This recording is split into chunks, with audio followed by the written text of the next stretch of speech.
Anosmia, decreased ability to smell, causes and symptoms. Anosmia is the inability or decreased ability to smell.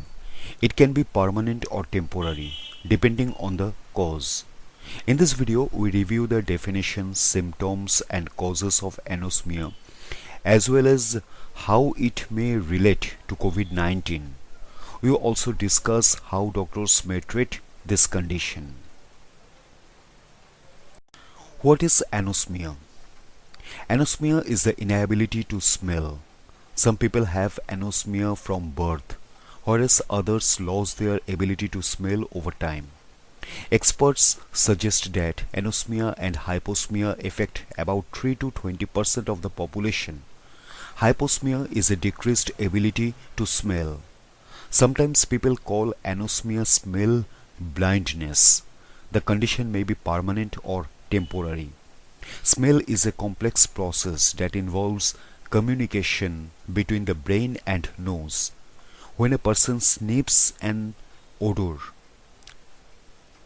air travels into the nose and the odor molecules attach to receptors on the nerve that sense smell, called the olfactory nerve. These nerves line the olfactory epithelium, which is the tissue lining the nasal cavity. When odor molecules from the environment stimulate these nerves, they transmit signals to the brain. The brain receives the olfactory information and processes it into a scent that a person can identify.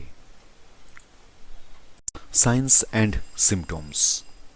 When people develop anosmia, they may notice that they can no longer smell identifiable odors. On the other hand, people who are born with anosmia due to genetic differences may not recognize they have anosmia because they never had the ability to smell. Neurodegenerative diseases such as Parkinson's disease and Alzheimer's disease may cause a loss of the sense of smell. If people living with neurodegenerative disease recognize a loss of sense of smell, they should seek medical evaluation as soon as possible. Sometimes anosmia is the earliest sign of neurodegenerative disease.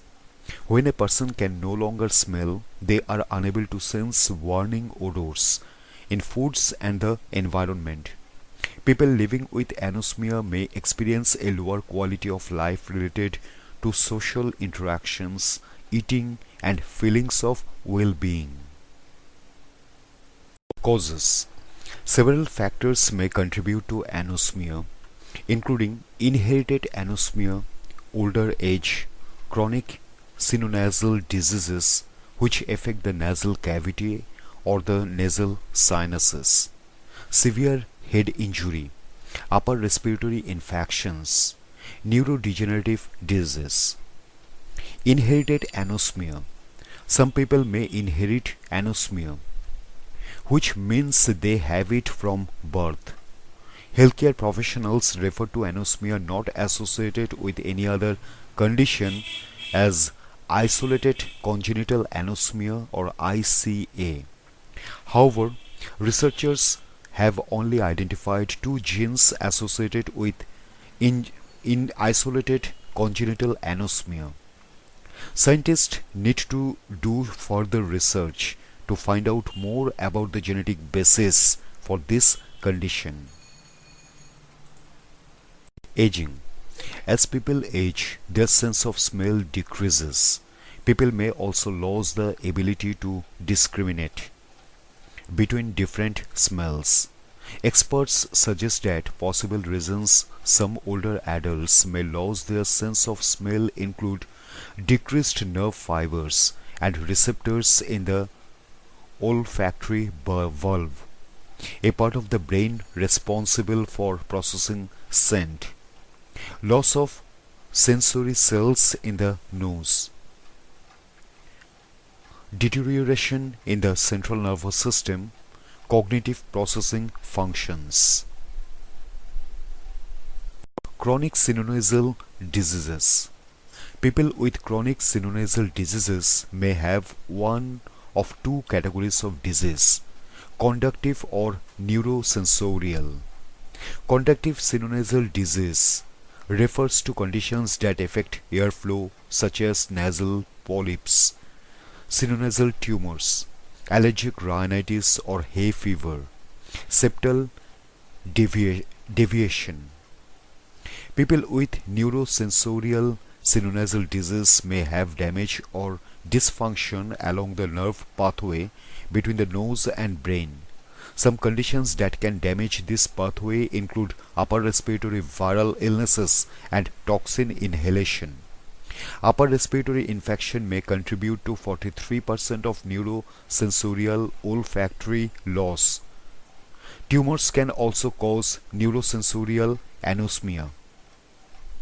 Toxins that may contribute to anosmia include tobacco, illicit drugs, toxic vapor. Neurodegenerative diseases.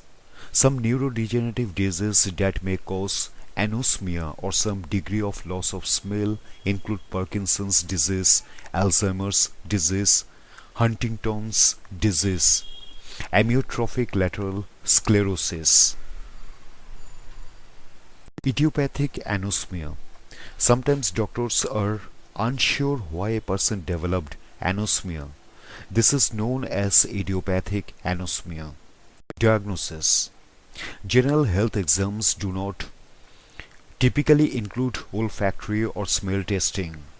To detect whether a patient has anosmia, a doctor needs to rely on them to self-report a loss of or change in their ability to smell. In general, experts suggest that self-reporting of the sense of smell is specific but not sensitive. This means that people may not be able to recognize anosmia if they experience it. Improving health questionnaires may help doctors diagnose anosmia better. Diagnostic questionnaires may help identify more people with anosmia by asking both younger people and older adults about any changes they have experienced in their smelling ability and the presence of phantom scent sensations. The National Health and Nutrition Examination Survey Self-Reported Olfactory Function Index offers a reliable method to screen for anosmia. Through this survey, doctors can arrange further examination for a person based on what they report. Complications. People living with anosmia may experience a lower quality of life. Losing the sense of smell can affect romantic and sexual intimacy because smelling one's intimate partner is part of the sensual experience. Mealtime may also be less enjoyable when a person cannot smell their food. Anosmia can also be dangerous. Normally, a person's sense of smell can inform them of environmental dangers such as a gas leak or the presence of smoke. The ability to smell spoiled food or poisonous liquids can prevent a person from accidentally ingesting toxins. People living with Alzheimer's or Parkinson's disease may develop severe complications from anosmia, including malnutrition, safety problems, and increased mortality risk. Relation to COVID-19. The novel coronavirus responsible for the COVID-19 pandemic causes reduction of smell and taste in many patients. These symptoms occur early in the disease and may sometimes be the only recognizable symptom in people with the SARS-CoV-2 virus. In studies researchers did earlier in the COVID-19 pandemic, they reported that anosmia occurred in about 5% of individuals with a SARS-CoV-2 infection. However, further studies throughout the pandemic reported higher rates of anosmia. A hypothesis For why some people with a SARS-CoV-2 infection develop anosmia is genetic differences in the ability of the virus to attach to receptors in the nasal cavity. This may dictate the inf- infectivity and spreading of the virus. Researchers need to conduct further studies to investigate these findings. If research can support this hypothesis, it may help clinicians better describe which populations are more at risk of developing COVID-19 and may help healthcare experts manage the pandemic more effectively. People with a SARS-CoV-2 infection typically regain their sense of taste and smell after several days or weeks, but for some it can take much longer than that. When to contact a doctor? Anyone who recognizes a loss of or change in their sense of smell should contact a doctor. Depending on the cause of anosmia, doctors may select different treatments. This may include cell therapy, drugs, smell training, or surgery. If a person thinks they may have been exposed to the novel coronavirus or are experiencing symptoms of COVID-19, they should self-quarantine and call their local public health office for instructions.